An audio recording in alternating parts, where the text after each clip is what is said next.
오늘 또 그대의 최고의 날입니다. 임은미 선교사 묵상입니다. 2024년 4월 23일 화요일, 최고의 날. 주님이 크게 도와주셨는데 왜 교만해지는 것일까? 역대하 26장. 어제는 우리 교회 어린이들 특별 새벽 기도회가 시작된 날이었다. 나는 어른들 새벽 기도 마치고 아기를 데리고 온 엄마들 집 근처까지 데려다 주고 교회로 돌아오는데, 교회에 새벽 기도 가는 우리 교회 아이들을 만났다. 아이들 새벽 예배는 어른들보다 1시간이 늦다. 그러니 내가 교회로 돌아가는 시간에 우리 어린이들이 교회를 향하여 걸어가는 모습이 보인 것이다. 다들 내 차에 타라고 했는데 아이들이 얼마나 작은 체구들인지 내 차 뒷자리에 거의 8명이 탔다. 세상에나. 태울 수 있는 만큼 태워서 교회로 가는데 다른 어린이들이 걸어가는 모습이 보였다. 그중 한 아이는 어린 동생을 업고 걸어가는 것이 아닌가. 일단 태운 아이들 먼저 교회에 데려다 놓고 다시 돌아가서 아까 동생 업고 걸어가던 아이가 있는 곳에 차를 세우고 그 아이랑 옆에 친구들 역시 함께 태웠다.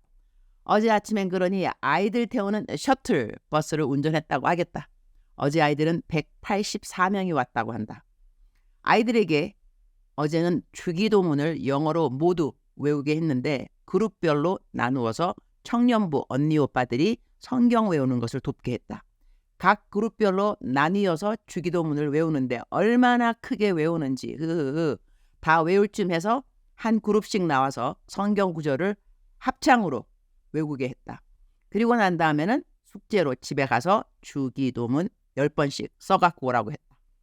아이들은 자기 집에 여분의 공책이 없는지 공책은 어떻게 하냐고 묻는다. 내가 사준다고 했다. 그래서 어제는 아이들 새벽 예배 마친 후에 마트에 공책 사러 갔다. 어른들 새벽 예배 마치고 난 다음 중고등부 학생 같은데 꼭 두 녀석이 나한테 와서 인사를 하고 간다. 성경책 없다고 성경책 사달라고 한 두 녀석인데 예배 마치고 꼭 나에게 와서 손을 내밀고 악수하고 인사하고 가는 것이 얼마나 기특한지. 지금 성경책을 좀 저렴한 가격으로 구하려고 여기저기 알아보는 중인데 이 두 녀석 것은 값이 어떠하든 얼른 사주어야겠다는 생각이 들었다. 그래서 어제 어린이들 공책 220권 가량 사면서 이 두 녀석 영어 성경책을 샀다. 성경을 읽고 싶어 한다는 그 자체가 나에게는 얼마나 큰 기쁨인지. 우리 주님도 우리가 뭐 주님께 딱히 해드리는 것 바라실까? 성경만 매일 읽고 싶다고 해도 하나님은 기뻐하실 것 같다. 할렐루야. 아침에 아이들의 성경 외우는 합창 소리에 감동, 감격, 감사. 역대하 26장 16절 묵상 말씀 부분입니다. 그가 장성하였음에 그의 마음이 교만하여 악을 행하여 그의 하나님 여호와께 범죄하되 곧 여호와의 성전에 들어가서 향단에 분향하려 하는지라. 우시야 왕의 이야기다. 그는 아버지 아마샤 왕을 이어 왕이 되었다. 그가 왕이 된 나이는 16세였다. 그는 예루살렘에서 52년 동안 다스렸다.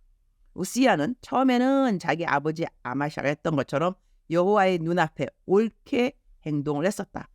그는 하나님을 두려워하도록 가르쳐준 스가랴가 살아있는 동안 하나님을 잘 믿은 왕이었다.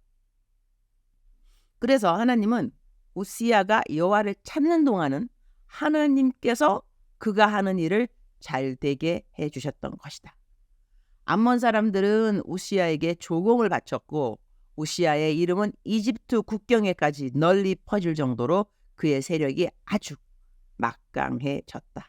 그러한 그가 자신의 세력이 막강해질수록 자신을 도와주셨던 하나님을 더 잘 믿게 되었는가? 그렇지 않았다는 것이다. 성경은 참으로 다양한 배역들을 성경책에 기록해 두었다는 생각을 갖게 한다. 처음부터 하나님을 잘 믿은 왕의 이야기, 처음에는 잘 믿다가 중간에 하나님을 버리는 왕의 이야기, 처음부터 끝까지 하나님 잘 안 믿는 왕의 이야기 등등. 우시야는 그러니 처음엔 하나님 잘 믿다가 자신의 힘이 막강해진 다음에는 하나님을 떠난 왕의 배역을 맡은 자였던 것이다. 그가 막강해지자 그는 왜 하나님을 떠났는가? 그에게는 교만이 그 원인이었다. 교만은 패망의 선봉이라는 말을 우시야는 입증해 준다고나 할까? 근데 참 이상하지? 하나님이 잘 도와주셔서 힘이 막강하게 되었으면 하나님을 더 잘 섬기고 싶어져야 하는 게 아닐까? 그런데 왜 하나님을 배반하게 되었을까? 지난 주일 어느 선교사님 부부를 만났다. 미국 선교사님 부부이다. 아프리카 오신 지 49년째라고 한다. 정년퇴직도 2번이나 하셨다고 한다. 남편 되시는 선교사님은 80세라고 한다. 얼굴 표정이 두 분 다 얼마나 온유한지, 나도 80세가 되면 저렇게 온유한 모습이 저절로 풍겨날 수 있을까? 정년퇴직하고 이제 미국으로 돌아간다고 한다.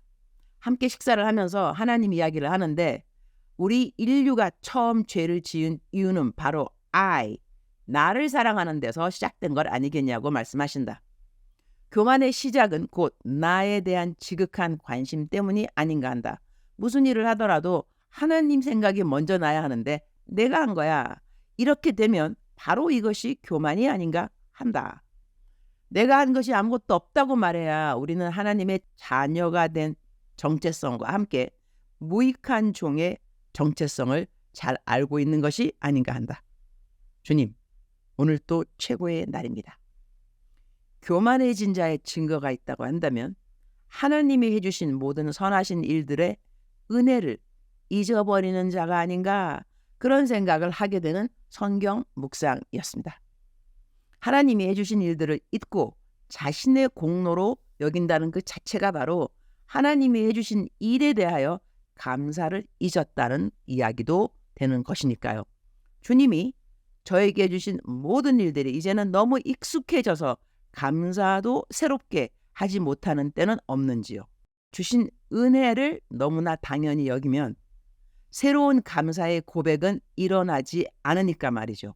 아마 그래서 성경은 새 노래로 여호와를 찬양하라 라는 말씀이 기록되어 있는지도 모르겠어요. 매일 똑같이 받는 은혜라도 매일 새로운 감격이 되었으면 좋겠습니다. 우리에게 어느 날도 어느 순간도 당연한 것이 없습니다. 모든 것이 은혜입니다.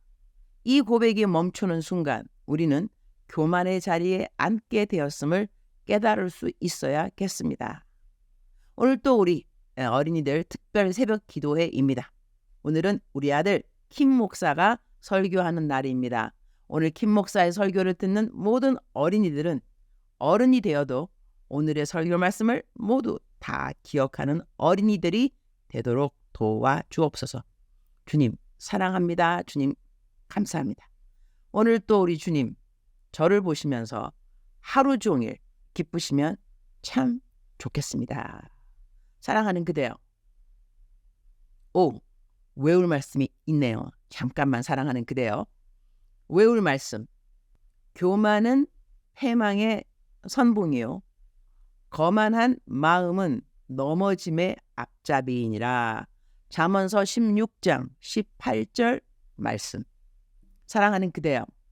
사랑하는 그대요. 출석 부르고 있습니다. 대답하셔야죠. 사랑하는 그대요.